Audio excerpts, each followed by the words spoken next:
ఏ కన్ను చూడదనా నీవిచ్చల విడిమిడిసి పాటు ఏ చెయ్యి ఆపదనా తప్పటడుగే నీ అలవాటు అదృశ్య దృష్టిగా సకల సృష్టిని ను గమనిస్తున్నది లెక్కగట్టి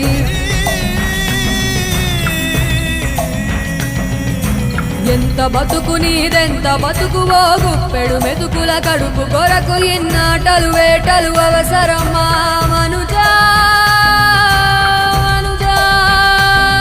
ఏ మారిక నిన్ను కబళిస్తుంది రమాయదారి పంజా కోరికొని తెచ్చుకో మాకు కర్మ దాన్ని విడిపించుకోలేదు జన్మ సత్కర్మభిశ్చ సత్ఫలితం దుష్కర్మ ఏవ దుష్ఫలం అత్యుత్కట పుణ్య పాపానాం సత్యం ఫలానుభవమి